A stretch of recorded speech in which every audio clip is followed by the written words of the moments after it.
Olá, muito bom dia a todos. Estamos aqui em mais um domingo de sol na cidade de São Paulo. E é com prazer que a gente vai tentar falar alguma experiência que a gente teve, algum conhecimento que a gente adquiriu nessa nossa jornada de busca espiritual. Então, como eu sempre faço, em primeiro lugar, eu queria oferecer todas as honras e todas as glórias ao meu querido mestre espiritual, que na tradição antiga e milenar da Índia a gente chama de guru. Em geral as pessoas falam guru, né? Mas a pronúncia correta é guru.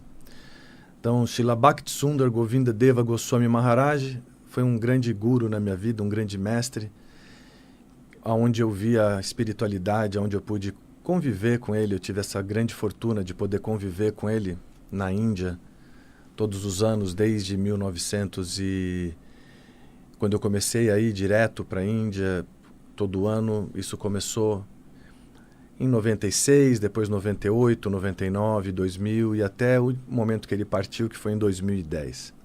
Então, todas as glórias a Srila Govinda Maharaj, todas as glórias aos santos Vaishnavas, aos grandes santos que habitam o planeta Terra já há milhões de anos. Porque, de acordo com o que a gente aprendeu com as escrituras antigas da Índia, quando o mundo é criado, né, que é importante, eu vou rever algumas coisas que eu falei no outro programa. Quando o mundo é criado, quando o mundo material é criado, existe uma descrição pormenorizada nas escrituras antigas, que são chamadas de Vedas.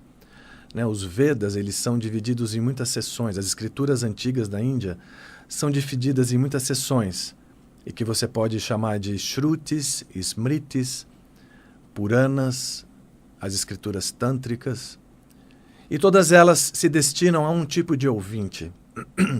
Então, nos Vedas, a gente sabe que,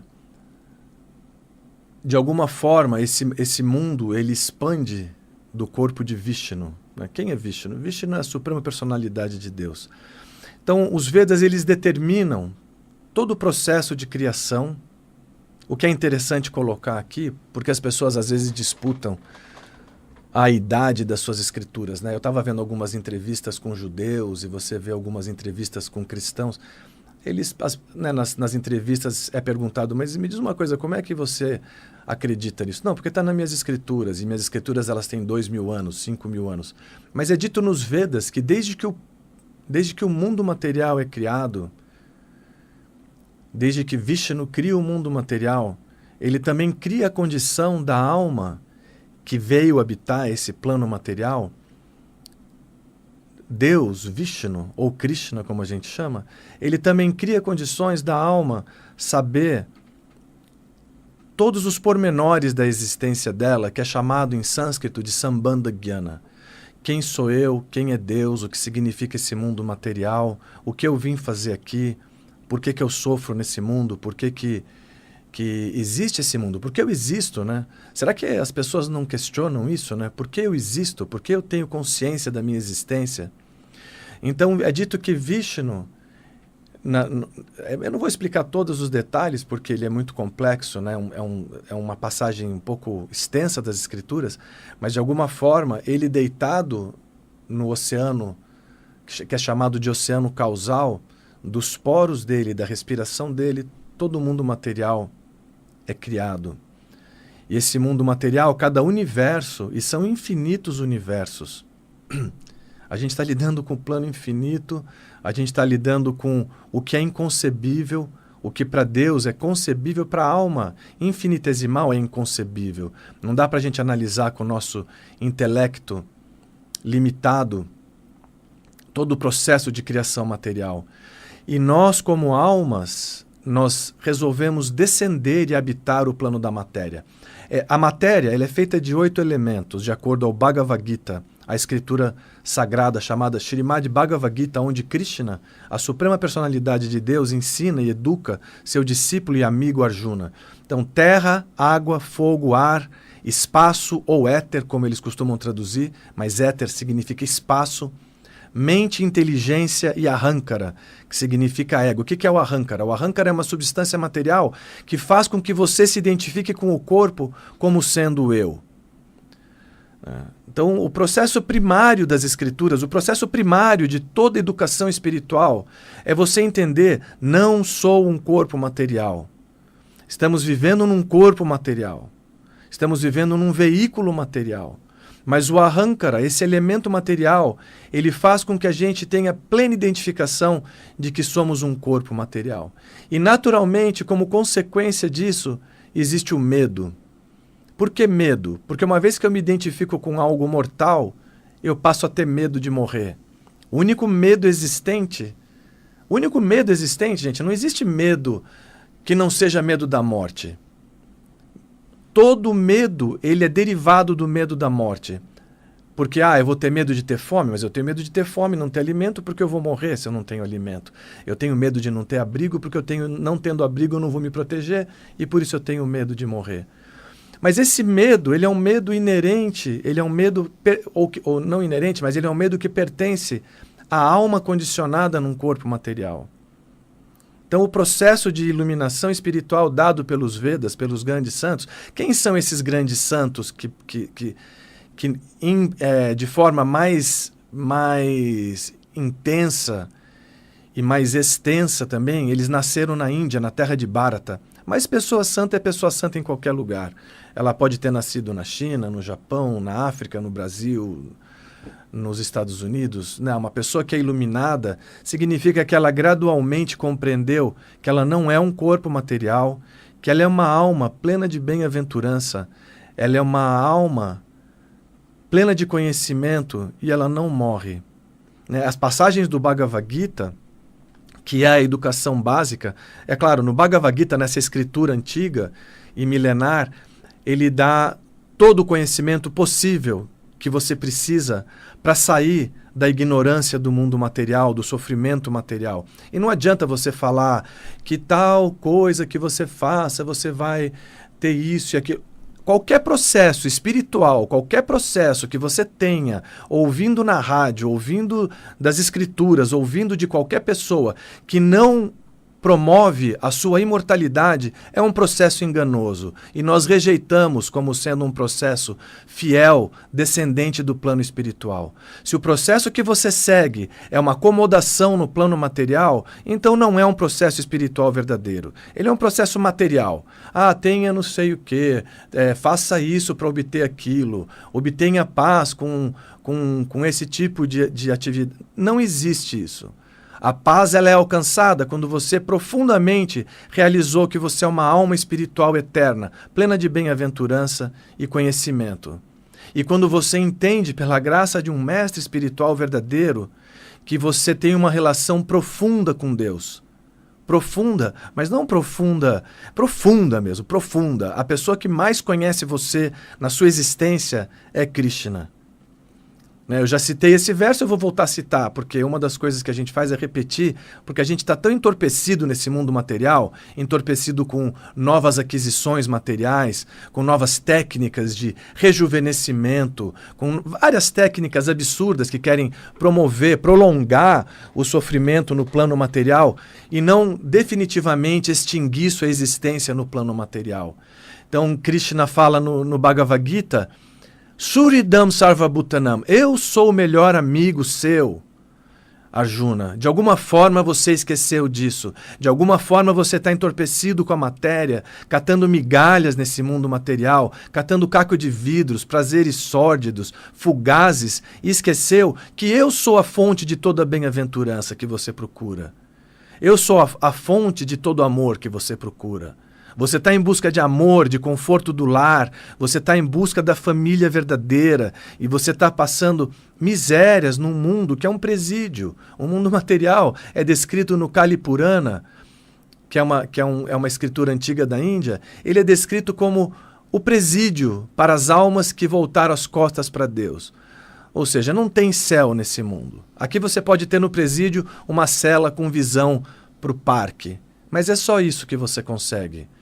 Você não saiu do presídio, você ainda está preso num corpo material de 8 elementos e destinado à morte. E o sofrimento brutal do envelhecimento, da doença, e depois de se separar de todos os seus entes queridos, todos os projetos que você fez, os grandes projetos de ser um grande milionário, um grande isso, um grande aquilo, vão ser terminados com a morte. Ah, mas Trivikrama Swami, o senhor é muito pessimista. Não, eu não sou pessimista. Na verdade, eu sou realista. As escrituras, elas tocam nesses pontos para que a gente desperte. Dividyago, Gaurachanda Bole, Kotanidra Gaumaya Pissatira Kole. Despertem dessa ilusão, do sonho do Matrix. Arrumem alguma forma, tenham conexão com algum santo verdadeiro que vai promover a sua elevação espiritual gradual, que não é barata, não é brincadeira de criança. As pessoas vendem tanto lixo de tantas formas, dizendo, faça isso, mas significa lucro. Ponha dinheiro no meu bolso, comprando esta coisinha que vai deixar seu coração feliz.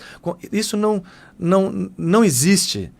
Né? Os grandes santos, eles falam diretamente, numa linguagem clara para a gente. Despertem do sonho da ilusão material e alcancem a vida eterna. Não existe felicidade sem eternidade.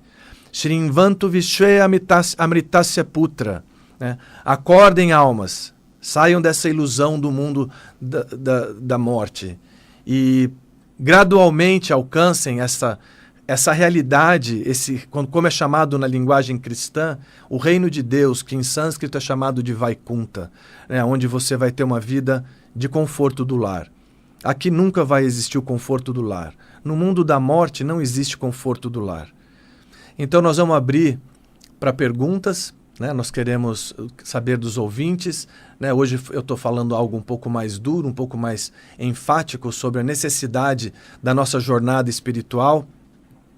Mas enquanto a gente abre para os ouvintes fazerem as ligações, nossos telefones aqui da rádio 11 31710221, repetindo 11 31710221 ou 11 3262 4490, 11 3262 4490. Quem tiver perguntas e quiser algum esclarecimento, eu estou aqui. Parece que já tem alguém na linha. Bom dia. Caiu a linha. Bom, vamos esperar a próxima ligação.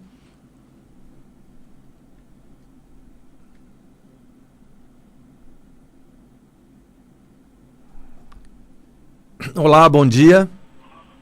Bom dia. Pois não? Eu estava ouvindo seu programa. Quem que está falando? William Donizete. Oi, William, tudo bem com você? Tudo bem, tudo bem.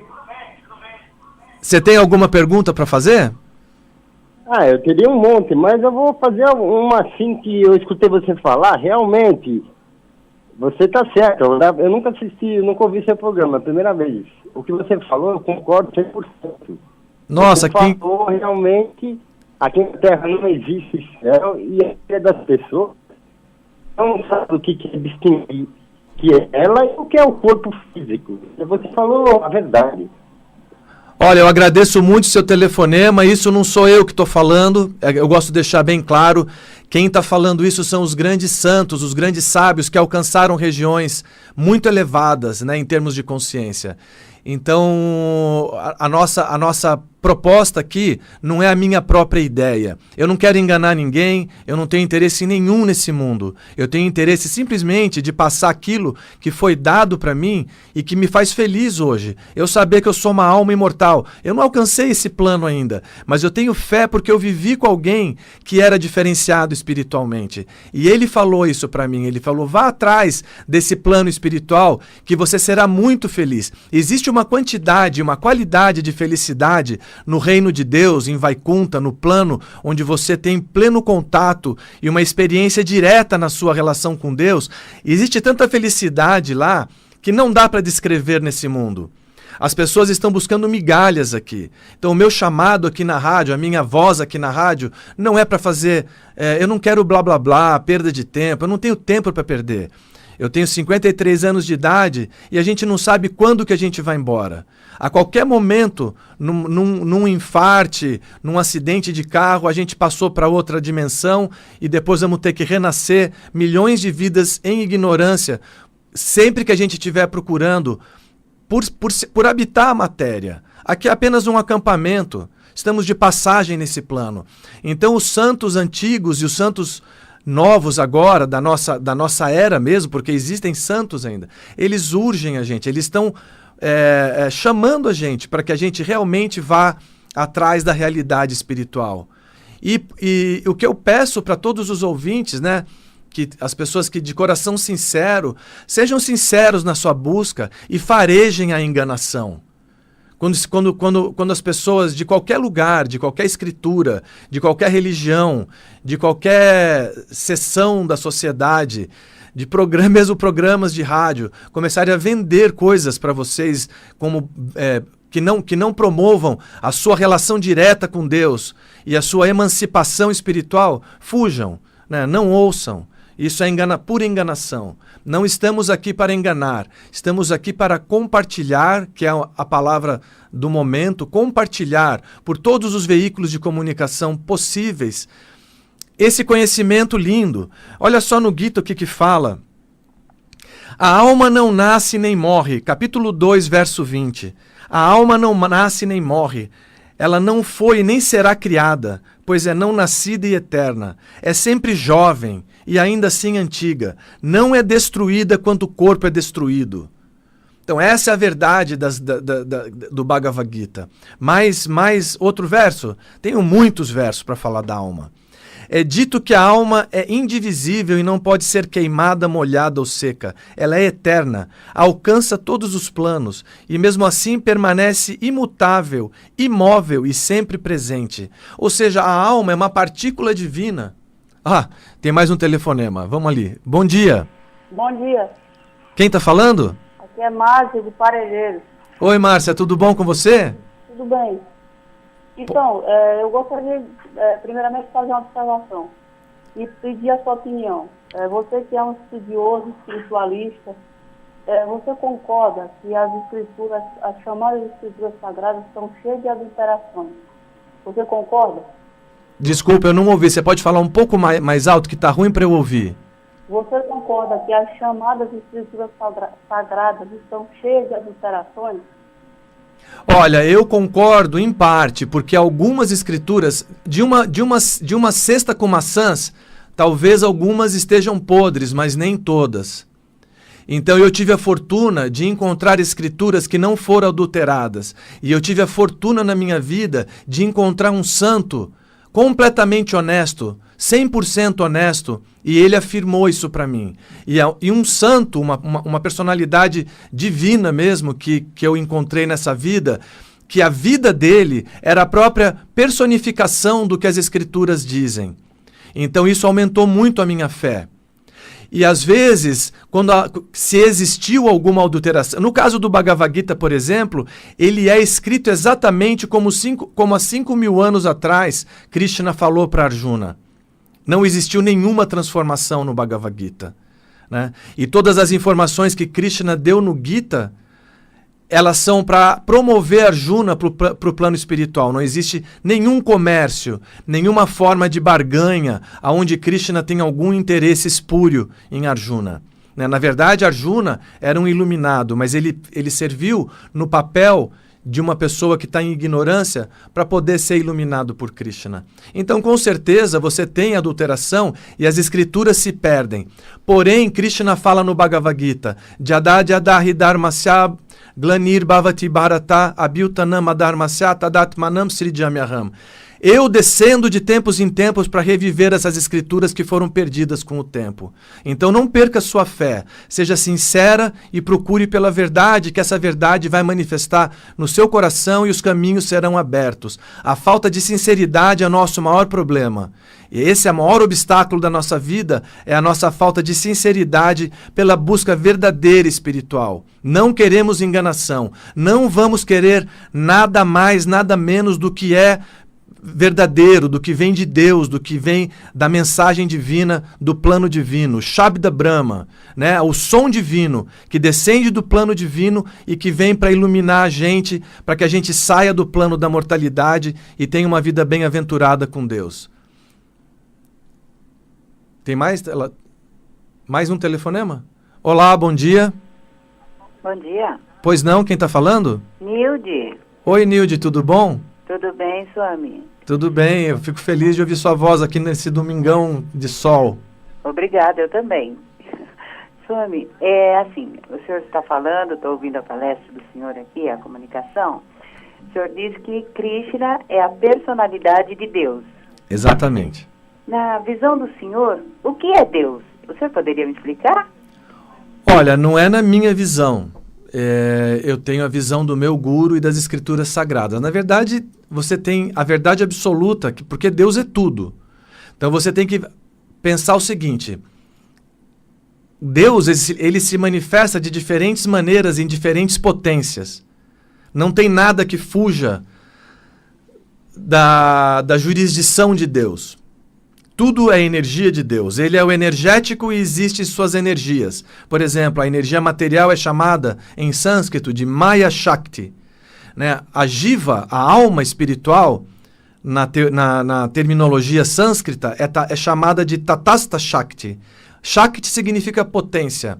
A alma, ela é uma potência divina, uma centelha divina que é potência do Deus Supremo. E ele é Bhagavan. Ele é a fonte de tudo. E isso, tem um verso nas escrituras que dizem: Isvara Parama Krishna Sachitananda Vigraha Nadiradir Govinda Sarva Karana Karana. Krishna, ele é a causa de tudo, ele é a causa de toda a existência, ele é a causa de todas as potências, ele é o controlador supremo de todo o universo. E ele também se manifesta como o nada. Existe uma região do universo infinito que é chamado de Nirakar, Nirvishesha, que é o zero. Né? Você tem o zero, você tem o negativo, que é o plano da energia material de Deus, e que por isso é divina também, e você tem o plano divino, positivo, que está além dessa região da não diferenciação. Existe uma região onde a alma não consegue diferenciar a unidade dela como uma centelha individual. Ela não consegue diferenciar. Porém, pela graça de Vishnu, pela graça de Krishna, você começa a se perceber como um indivíduo, como uma alma de existência individual. Primeiro você tem essa percepção, né? Não primeiro, mas você pode ter essa percepção tanto no mundo da matéria, quanto no mundo que é chamado de Vaikunta, onde você tem essa percepção, mas não num corpo material, mas numa forma eternamente espiritual, que se relaciona com a pessoa de Deus eternamente, numa relação amorosa, afetuosa e familiar. Esse é o veredito das escrituras sagradas.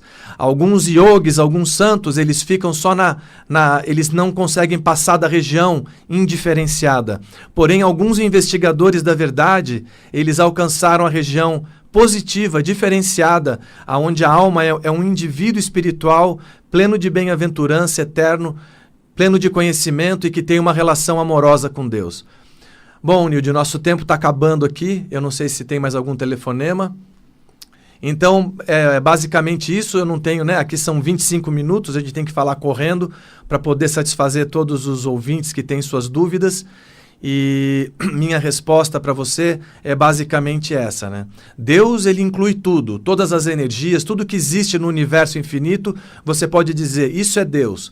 E ele se manifesta de diferentes formas, né? Nas escrituras antigas é dito que ele se manifesta como Paramatma, né? A suprema personalidade de Deus no coração de cada entidade viva, como o melhor dos amigos.